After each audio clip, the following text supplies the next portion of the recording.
ఓం విఘ్నేశ్వరాయ నమః. ఓం శ్రీ వెంకటేశ్వర స్వామియే నమః. శ్రీ వెంకటేశ్వర స్వామి దివ్య చరిత్ర 2వ అధ్యాయం. భృగువు బ్రహ్మమానస పుత్రులలో ఒకడు. ఇతడి పుత్రుడు కవి, పౌత్రుడు అసురులకు గురువైన శుక్రాచార్యులు. భార్గవ వంశం మూలపురుషుడైన భృగువు బ్రహ్మ హృదయస్థానం నుంచి జన్మించాడు. ఇదిగాక ఇతనికి ఖ్యాతి వలన దాత విధాత అనే 2 కొడుకులు కలిగారు. అందు దాతకు మృకండు, విధాతకు ప్రాణుడు జన్మించారు.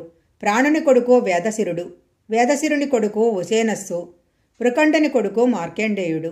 భృగు మహర్షి ప్రజాపతులలో నవబ్రహ్మలలో అగ్రజుడు కాబట్టి ఆయన అత్యంత శక్తివంతుడే కాకుండా సకల దేవతలకు సకల ఋషులకు కూడా పూజ్యుడైనాడు. వారుణయాగమున అగ్నితేజమున జన్మించాడు కాబట్టి వారుని విద్యకు అధిపతి అయ్యాడు. ఇతడు భాగీరథి దక్షిణ తీరాన మహాపద్మము అనే ఊరి యందు నివసించేవాడు.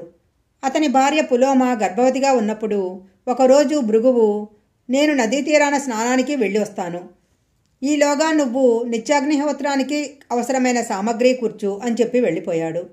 పులోమ హోమగుండంలో అగ్ని వెలిగించి మిగతా పనులు చేసుకుంటూ ఉండగా పులాముడనే రాక్షసుడు అక్కడికి వచ్చి ఆమెను చూసి కామించి ఆమె గురించి అగ్నిదేవుణ్ణి అడుగుతాడు. అప్పుడు అగ్నిదేవుడు, నిజం చెప్తే పులోమకు హాని అవుతుంది, అబద్ధం చెప్తే నాకు అసత్య దోషం అంటుతుంది, అయినా నిజమే చెప్పాలనే నిర్ణయంతో ఆమె భృగు మహర్షి భార్య పులోమ అని చెప్తాడు. పులోముడు ఆమెను పెళ్లికాక ముందు ప్రేమిస్తాడు, కానీ పులోమ తిరస్కరిస్తుంది.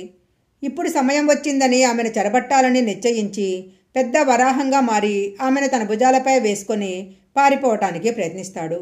అప్పుడు ఆమెకు ప్రసవం జరిగి మగపిల్లవాడు జన్మించాడు. అతనే చవనుడు, అత్యంత శక్తివంతుడు.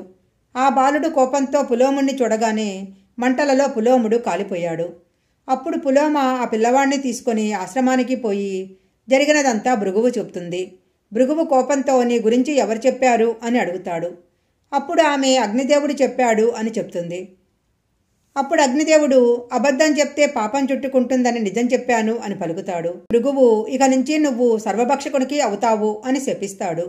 అప్పుడు అగ్నిదేవుడు, నేను సర్వభక్షకుణ్ణి అయితే దేవతలకు హవిస్సులు ఎలా తీసుకెళ్ళాలి అని తన మంటలను ఆపివేస్తాడు. హోమాలు దేవతలకు హవిస్సులు లేకపోవడంతో బ్రహ్మదేవుడు అగ్ని దగ్గరకు వచ్చి, భృగు శాపం ప్రకారము నువ్వు సర్వభక్షకునివే కానీ నీ పవిత్రత పోలేదు, కాబట్టి నువ్వు ఎప్పటిలాగా దేవతలకు హవిస్సులు చేరవేస్తుండు అని చెప్తాడు. దానికి అగ్నిదేవుడు అంగీకరిస్తాడు.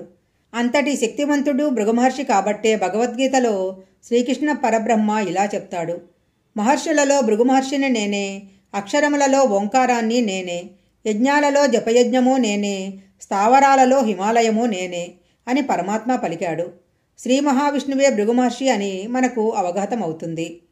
తన తపశక్తి చేత పాదములో ఒక నేత్రాన్ని మొలిచేలా చేసుకున్న మహావిశిష్టత కలిగిన మహాత్ముడు భృగు మహర్షి.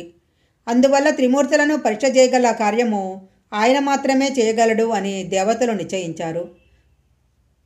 అప్పుడు అందరూ భృగువును పంపించినట్లయితే కార్యము చక్కబడుతుందని భావించి భృగు మహర్షికి ఈ విషయాన్ని తెలియజేశారు.